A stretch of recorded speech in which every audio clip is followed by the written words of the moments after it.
interesting. It's like in, what was it, Mr. Darwin, I think. Wasn't it Mr. Darwin who came up with instinct for survival? Isn't that one of Mr. Darwin's things? By observing animals and humans, he's observed this thing that he identified as instinct for survival, such that when you're floating along, the lion's going along all nice and happy, and then suddenly it gets attacked, then this rises up, doesn't it? And then we've identified it as this powerful fear that then is necessary, that causes the lion to do what it does to protect itself and its babies and get the hell out of danger. Now, that it would seem a fairly reasonable presentation. Look what happens. I mean, we can see that it's a particular identification of the way we behave when things don't, then things go wrong. You're floating along on the road, driving along, listening to your music on the thing, feeling that everything's wonderful, and then suddenly the car leaps in front of you and smashes into you practically. We all know that this sleeping lion arises, and absolute panic arises, doesn't it? Fear comes, the heart beats faster, and then naturally you try to then think that that's got to help you know what to do to get out of the way. Do we agree with that? That's generally speaking how we understand it, you know? Well, Buddha is very interesting. He says, nah.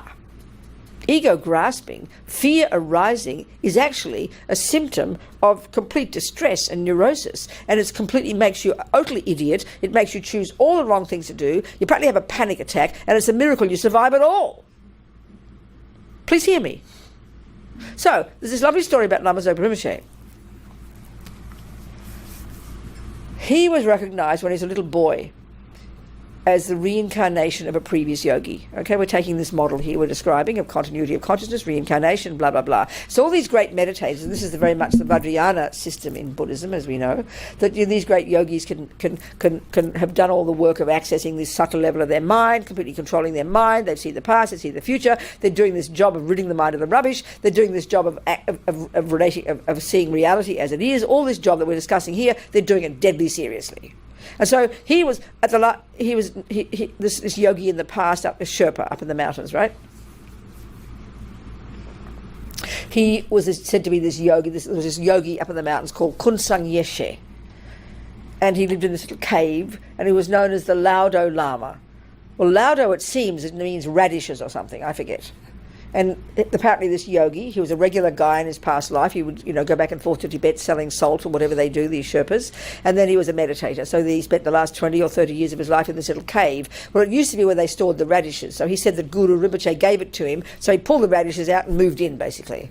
Do you understand? So he became known as the Radish Lama, something like that. Do you understand? So he spent like 20, 30 years, and he developed this relationship with the locals. They come and serve him and look after him. He became their teacher, blah, blah, blah. That's their style, that's their trip. So he died.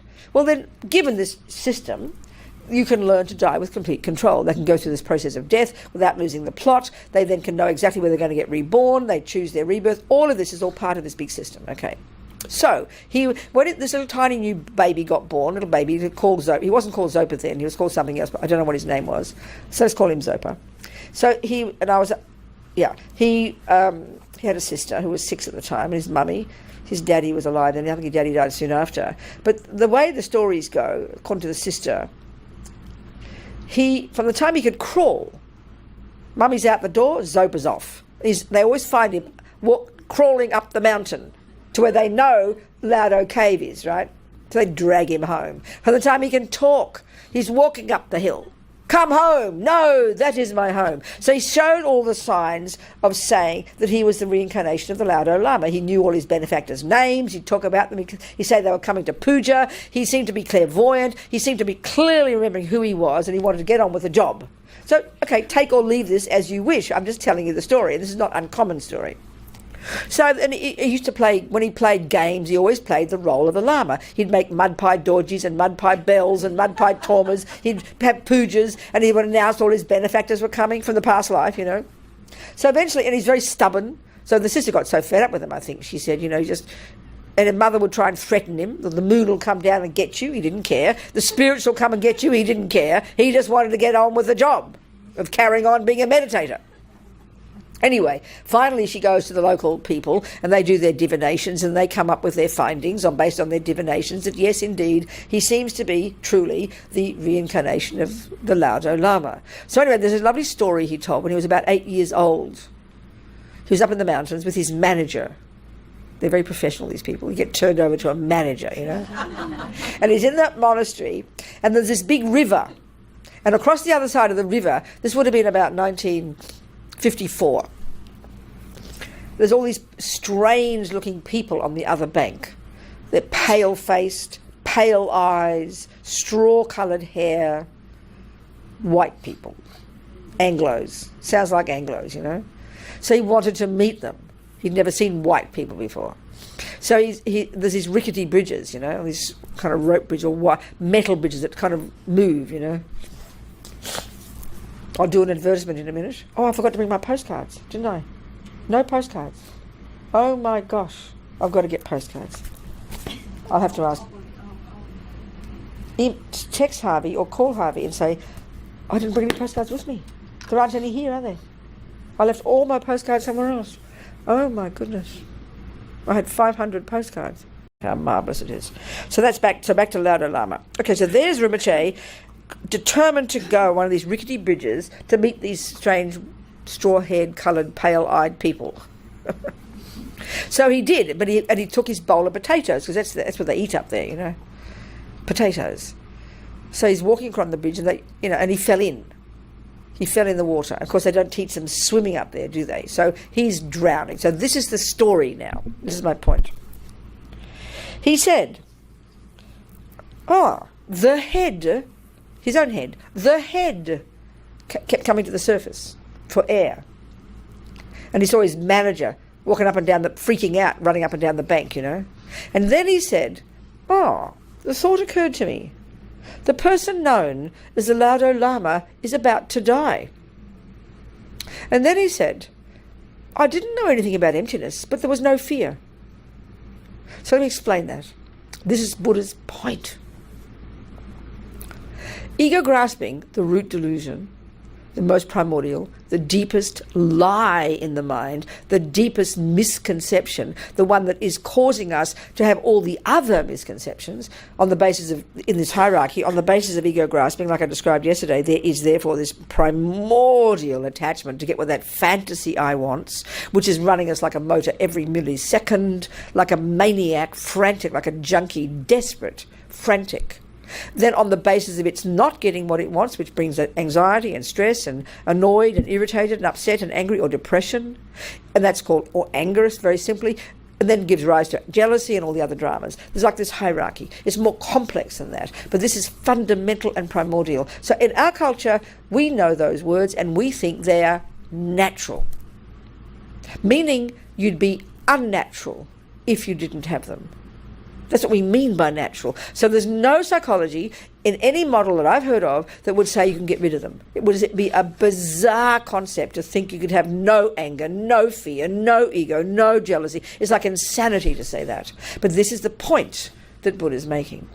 That's what he's found to be so, that we can uproot that ego grasping, that primordial misconception that prevents us from seeing reality as it is, which then brings primordial attachment and craving and grasping, which brings primordial anger and panic and stress and anxiety and fear and drama and the jealousy and all the other rest. All of these, we all have them. They are natural, but he says he has found that they are not at the core of our being. They can be removed. This is a fundamental, simple point that Buddha's making. But we can't hear it so bluntly and so simply. It just sounds like la-di-da spiritual, This is what he's saying. So this ego grasping is instinct for survival, if you like.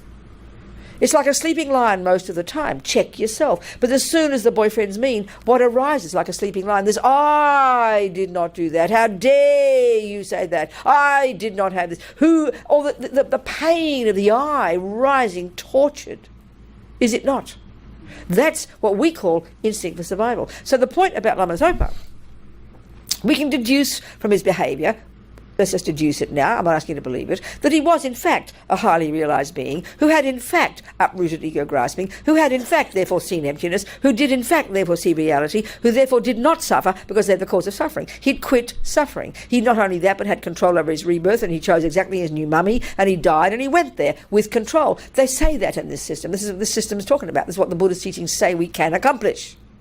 That means he's gone beyond ego. Therefore, there is no fear. This is inconceivable to us. So what you could say is, our view in order for him to survive, to come to the surface to get air, there has to be this huge, gripping, frantic instinct for survival that causes him to go, oh my God, I've got to fight to survive. So he rises to the surface, panic-stricken to get air, and then he's struggling and fierce to stay out of the water. So then we think, well, if he doesn't have that, he would sink to the bottom of the river like a stone and go, oh, well, I'm dying, what the hell? That's the only option we have, isn't it?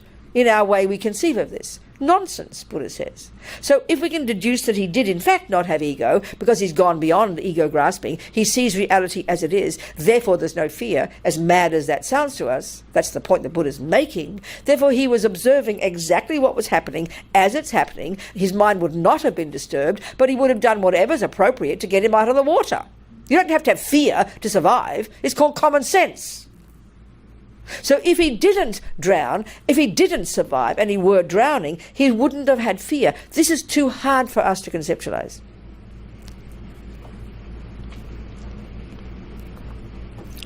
I think we can talk about ordinary people with ordinary experiences. We can have a traumatic thing happen and you get more clearer. I'm not trying to show off in any way here, but I always quote the example of when I was held up in New York by a gunman. Believe me, I haven't realized emptiness. I promise you. But I remember I became more clear. And then I started arguing with this ridiculous man and started being very logical. He had a gun right here. Give me your money, he said. It was a comedy, actually. My sister had a glass of wine. She was into stealing still. We'd come out of this Irish bar. This is back in the mid-70s, and we'd just come from being radical lefties in London. You know, and then she still hadn't given up the habit of stealing yet, so she's had this glass of wine. We're walking home at 2 a.m, downtown Manhattan, in 1974. And there's suddenly this dude comes out of nowhere, puts a gun in between my breasts and says, give me your money, bitch, right? So all I remember is him saying that, and he's like this close to me, you know. So suddenly fear comes first, and then logic takes over. My bossy part takes over. Logic. And I was thinking, but this is absurd. We're poor, you know. So I started giving him a lecture. You know, and I won't say all the rude words I said, but who the fuck you are? I said, how dare you? How dare you? I said, we're just as poor as you. You give us your money. It was so logical to me, you know. It was so absurd that he should want my money. So I think he was quite shocked. You can imagine. We had English-sounding voices, and Americans, if you hear an English-sounding voice, you get confused, you know. Must be posh or something. So there is this maniac. Then Janet, my sister Janet, same Janet, she said, hey, brother, have some wine. Hey, brother, have some wine. And he couldn't believe it. He said, I don't want some wine, I want your money, you know. It was like ridiculous. So I refused. And Shannon kept saying, give him your money. I said, no, you give us your money. We're as poor as you. I was giving you a lecture. And I really didn't dislike him. I liked him. I didn't mind. I knew he was more scared than me. That's a fact. He couldn't believe it. So in the end, he shrugged and walked away. What could he do, the poor guy, you know? Now, my point is this. What I learned from it is this. There was no fear. Therefore, I didn't suffer. Can you hear that, people? I didn't plan it to be that way. I'm not trying to be clever. But because there was no fear, I was clear. I didn't suffer. It was crystal clear. In fact, it's like my party story. You all laugh when I tell you, you know. Do you understand? That's what I got from that. And that's Buddha's point. That all delusions are the voices of ego grasping. They're like pathetic, insane, demented, fear, panic-stricken infants. And because ego only wants what it wants, and it can't cope with anything that doesn't fit that. But when you've got wisdom is what you get when you've got rid of all the delusions. And what you come with wisdom is bliss and clarity and fearlessness, literally. This is not how we think of the mind in our culture. This is Buddha's view. Are we communicating here? Well, that's a bit encouraging, isn't it? That we can go beyond fear? I mean, good Lord. So, Mr. Thingamy is right, Darwin, but he took it as a given that they have to be there. But Buddha says, no, don't be ridiculous. In fact, if you analyse it, surely, I mean, that situation, it turned out okay, you know. I wouldn't have planned, I wouldn't have written a script, I wouldn't advise people to do that if you get held up with a gun. But it happened, it worked out, you know, it worked well, it happened, it worked. Do you understand what I'm saying? Kind of intuitive maybe, it worked, you know, luckily. But the fact is, it was right. It worked. And there wasn't fear. It wasn't coming from fear. It wasn't coming from panic. It wasn't coming from instinct for survival at all. Did you hear Lama Zopa's story? No. Drowning. There was no fear. You look at it differently. No, because there's no fear, because there's no grasping at an eye. Therefore, he's experiencing he's in the water. He knows he's drowning. He still tries to save himself, but his mind is not disturbed. That's all. Your mind isn't disturbed, darling. That's all. You're not stupid and going, oh, I'm drowning. Who cares? You still save yourself, but your mind, try to imagine your mind isn't disturbed. That's all. That's the way to it. Just delusions are disturbing. So you go through this divorce really easy. you'd do what you have to do. You'd have wisdom. You'd have compassion. You might be sad. There's a close karmic connection. But there'd be no delusions, darling. There wouldn't be jealousy. There can't be. There can't be attachment. There can't be jealousy. You do whatever works. You wouldn't be sort of flatlining, kind of boring. You might have a tear, but there's no delusion. There's no disturbance. Disturbing emotion is a good word for all the neuroses. We think they're normal. But when you're rid of those, you only have wisdom and clarity and compassion. Now, maybe because he's been cheating on me, I might be quite firm with him. But that's out of compassion and out of kindness, not out of delusions. You do what's wise and best for both people. There's no disturbance. Try to imagine no disturbance. This is like unbelievable to think of there being no disturbed mind, whereas for us it's completely normal. And we think you'd be weird if you didn't have disturbed mind. We think you'd be weird if you didn't suffer. Do you understand? So it's quite shocking what Buddha's saying, but kind of exciting.